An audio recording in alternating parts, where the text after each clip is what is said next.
जय श्री महाकाल। मीन राशि জাতক জাতিকা গোটা পৃথিবীতে কয়েকশো কোটি আছে। এটা ওভারঅল একটা প্রেডিকশন। প্রথমেই বল আপনার দুর্গাপুজোর শুভেচ্ছা, সবাইকে অগ্রিম শুভেচ্ছা জানালাম। পুজোয় আনন্দ করুন।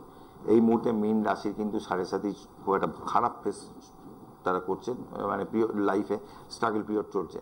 মায়ের হেলথ নিয়ে প্রবলেম, নিজের শরীর নিয়ে প্রবলেম, পায়ে চোট, দাঁতের প্রবলেম, হাতে ব্যথা, কোমরে ব্যথা, হাড়ের সমস্যা, দাঁতের সমস্যা জর্জরিত করে দিচ্ছে। এর তো নিয়মিত পুজো পাঠের মধ্যে থাকতে হবে। মঙ্গলবার দিনকে একটা মঙ্গলবার চলে যান, আশেপাশে বাড়ির আশেপাশে হনুমানজির যদি মন্দির থাকে একটু মেটে সিঁদুর চামেলির তেল নিয়ে যাবেন, হনুমানজিকে ওটা যেরকম গায়ে লাগাবেন। এবার একটা নারকেল নিয়ে যাবেন, এই নারকেলটা মাথার উপর দিয়ে অ্যান্টি ক্লকওয়াইজ 21 বার ঘোরাবেন, যে কোনো মন্ত্র করতে করতে। আর হনুমান চালিসা যদি জানা থাকে ওটা করতে করতে 21 বার ঘুরিয়ে এটাকে নারকেলটাকে কোনো নদীতে গিয়ে বিসর্জন দিয়ে দেবেন। আর হনুমানজির জন্য এটা পান, একটা লাড্ডু, সুপারি, এগুলো একসাথে নিয়ে হনুমানজির পায়ের কাছে দেবেন। ঠাকুরমশাইয়ের পারমিশন নিয়ে পারলে একটু হনুমানজির গা থেকে একটুখানি সিঁদুর নিয়ে চলে আসবেন।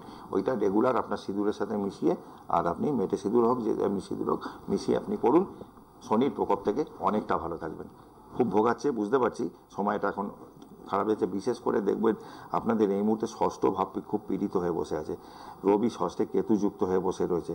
আবার আপনার শনি লগ্নে, সেই লগ্নে সপ্তমে দৃষ্টি দিচ্ছে, তৃতীয় দৃষ্টি দিচ্ছে, দশমী দৃষ্টি দিচ্ছে, কর্মের জায়গাও কিন্তু ডিস্টার্ব। ওভারঅল একটা মীন রাশির জাতক জাতিকাদের জন্য একটু পরিস্থিতিটা একটু অনুকূল নয়। ঠিক আছে, প্রতিকূল পরিস্থিতির মধ্যে লড়াই করতেছে। আর নিয়মিত কর্পূর জলে ফেলুন, গুঁড়ো কর্পূর জলে ফেলে স্নান করুন, ভালো থাকবেন। সূর্য প্রণাম করুন, ভালো থাকবেন।